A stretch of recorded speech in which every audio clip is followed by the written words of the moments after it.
Hey, baseball fans, how you doing? Happy Monday. Long time no talk. Hope everyone's doing well. I'm doing well, and it looks like baseball is off to its usual wacky start. A lot of good happening, a lot of crazy stuff. Like I always say, expect the unexpected, and sometimes expect the expected. I always say 75% of what you may think is going to happen in baseball on any given day, any given month, any given season. And I think we're kind of on track for that right now. What a great weekend of baseball it was. I think you'll agree.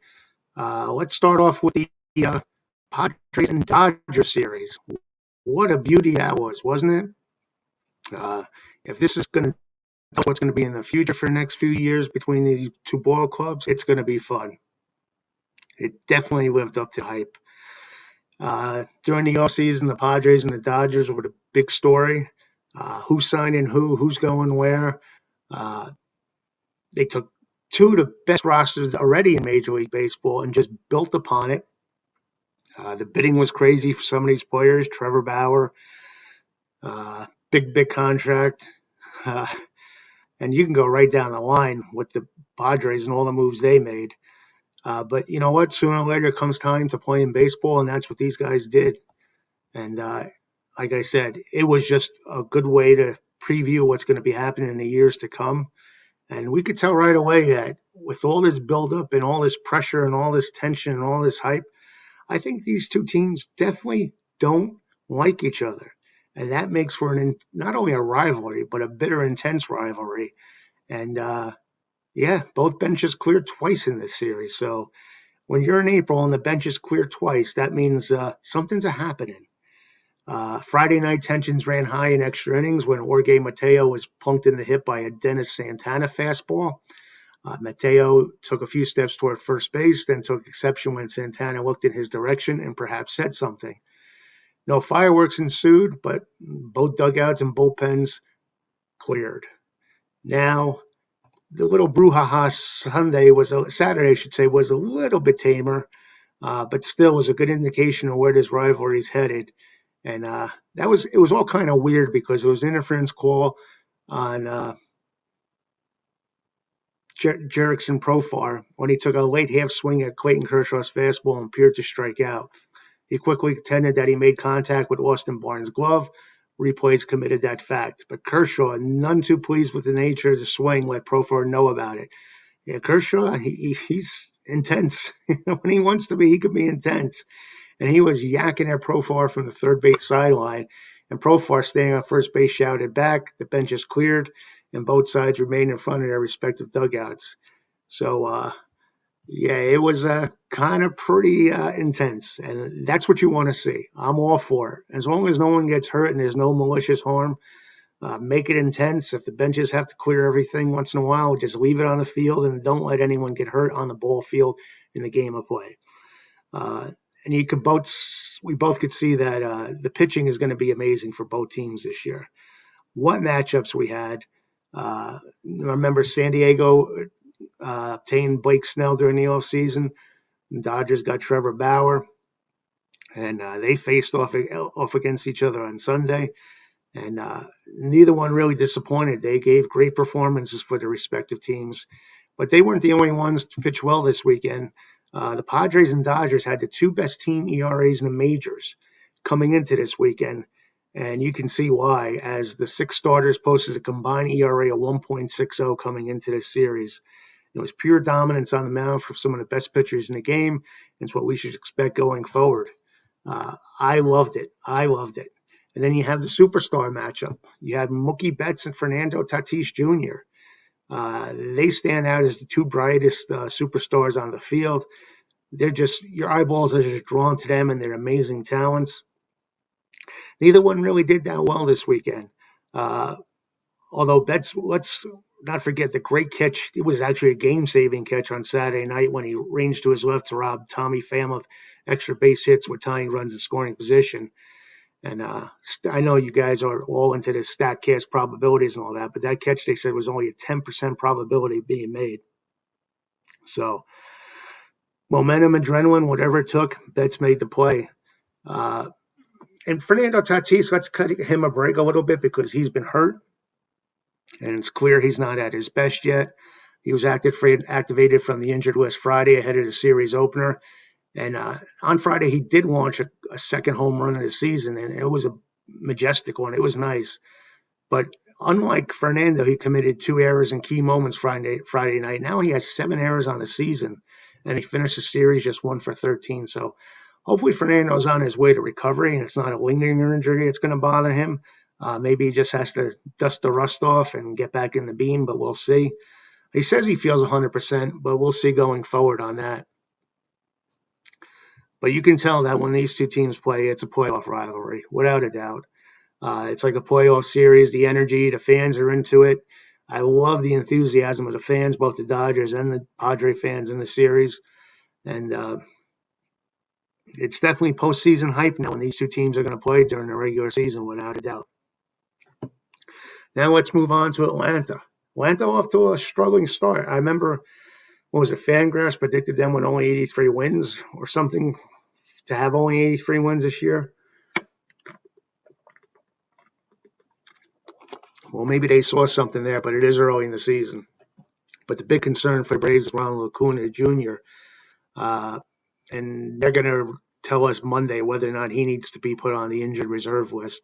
He suffered an abdominal strain that forced him to exit after he scored in the 4th inning of the Braves' 13-4 win over the Cubs on Sunday night at Wrigley Field. He did travel with the team to New York and learn the severity of the strain after ongoing tests on Monday. So we'll see what happens. He has been off. The things he has been doing on the ball field are amazing. What hustle, what heads-up play, what natural talent. You just got to love Acuna. And right now he leads the major leagues in home runs with 7 extra base hits and 14, and OPS with 1.373. So not only will the Braves miss him, but baseball will miss him if he's out for a little bit. So hopefully everything's well with him, but that's the big concern in Atlanta this year. And how about Marcus Stroman with the Mets? Oh, my goodness. He is really coming around. I know he's in a contract year where he's playing for a contract, but he is so determined and such confidence on the mound. And it's amazing how he takes very few pitches to pitch in a game and gets so many balls that are ground outs. Rare indeed. And pitching after DeGrom, after you see DeGrom's heat all the time, that's quite a 1-2 punch, and it throws hitters for a loop, I'm sure. And how about that play he made when he made a behind-the-back play and then, bounced the ball to first base for the out? You don't see too many of those. If you get a chance, check it out on the highlight reel. And on the injury report, we have Steven Strasburg and Lance Lynn on the DL. So 2 good pitchers that are going to be counted upon. And the Nationals pitching staff really needs Strasburg. They're shorthanded to begin with. And he'll be on the 10-day list with right shoulder inflammation. Lance Lynn, and he's pitched well this year. Recorded an 0.92 ERA over 19.2 innings, 2.3 innings, 2/3 innings, I should say. And he's on the 10-day injured list. The good news is Shohei Ohtani isn't as bad as they thought he might be, and he'll be pitching Tuesday against the Rangers. So it'll be nice seeing Shohei on the mound. Looks like George Springer with the Blue Jays may be on his way back. Progress is pretty good on him. Cabron Hayes, he's going to join the alternate team site for the Pirates and play 1 or 2 games, and he may be coming back soon. Max Fried may not be as bad as we thought, and he may just miss 1 more start, or they're going to take it cautiously with him. Sterling Marte with the Marlins exits Sunday's game, I should say, against the Giants during his bat in the 9th inning. He grabbed his side and was visited near the batter's box by Don Mattingly. It says he referred to the discomfort stemming from oblique intercostal area. Whatever that means, I'm no doctor. I'll let you guys decide on that one. But that's your injury report there. Now, how about the Cubs? Could see Anthony Rizzo come through with a big game yesterday. He had 2 home runs, and Cubs rolled 13-4. And how about the Oakland A's? I have to be honest with you, I picked the Oakland A's to win the division at the beginning of the year. When I got off to that bad start, I myself, 18, I always say you finish the season with a 3-7 record or worse, you're probably not going to make the playoffs. And I did unsophisticated research on this, and the majority of teams that finish 3-7 or lower in a bit to start the season usually don't make the playoffs. And even with the A's 8 straight wins now, they're still in third place, but we'll see if that holds true or not. I still like the A's. I hope to be proven wrong on a 3-7 or worse theory. I don't know what you guys think about that. Call me nuts, call me whatever you want. Leave a comment on what you think of my theory. But the A's are hot, and I do think they have the talent, so we'll see how they get going. It looks like their starting pitching is starting to come back the way it should be, and that's always good. Trevino for the A's is filling in well for Trevor Rosenthal, and Lou Trevino has actually pitched very, very well and has a 0.84 ERA through 9 relief appearances and 2 for 2 in save opportunities. So he could be the missing ingredient that they need for Trevor Rosenthal. And you can tell that the A's are going to roll when their 2 big cornermen on the infield, Matt Chapman and Greg Olson, get hot. So nice to see them get rolling. Olson is batting .375 with 3 homers and 7 RBIs over his last 7 games. And Chapman is 2 homers, 7 RBIs, 280 over those games, 7-game period. So they need those bats in the lineup, without a doubt. And how about Justin Bieber? Put it in the books. I mean, Shane Bieber, Justin Bieber. You don't want to hear about Justin Bieber on this, do you? No way. It's Monday. I need my quarter, folks. But Shane Bieber, looking good. He's the first pitcher to record. Put it in the books. Yes, put it in the books. He's the first pitcher to record at least 10 strikeouts in each of his first starts of the season since 1893. How many of you guys were back in 1893 when that happened? He had 13 and 8 innings, and he had no idea he had that many when he walked off. He said today was just one of those days when it kind of just happened. But no Bauer start can end with just one mind-blowing stat. He became the first pitcher in franchise history, Indians history, to record 6 consecutive double-digit strikeout performances dating back to September 17th, and the 25-year-old right-hander found a way to join elite company. His Baker dozen of Ks brought his total to 48, which ties Nolan Ryan for the most through first 4 appearances of the season since at least 1906. He said, outfielder Jason Uplow of the Indians says it's really fun to sit there and watch, especially now playing center field, getting to see his pitches move and where they're moving. So it looks like Bieber's performance from last year is no fluke. He's coming back even stronger, and he may be the Jacob deGrom of the American League. Jacob, you may have some competition in Cleveland there. Cleveland needed it too. They needed a win, and they needed a break for their bullpen. So that's what an ace does, and that's what Bieber did yesterday. So nice performance by Bieber. What else is happening? How about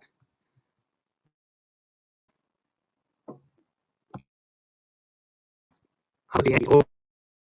Well, the news is Jay Bruce is hanging up. I like Jay Bruce. I'm that fan. Always will be that fan. The one good year he was there, and I always thought he was a solid, straight up professional all the time. And unfortunately, he just wasn't doing it this year. And I think time has come by, and he kind of made up his mind even before entering Aaron Boone's office yesterday. And Boone congratulated him and gave him the worthy praise he deserved. Bruce was a 3-time All-Star, 2-time Silver Slugger Award winner, 14 big league seasons with 6 organizations. Class act, without a doubt. But for the Yankees, what are you going to do? But more on Bruce.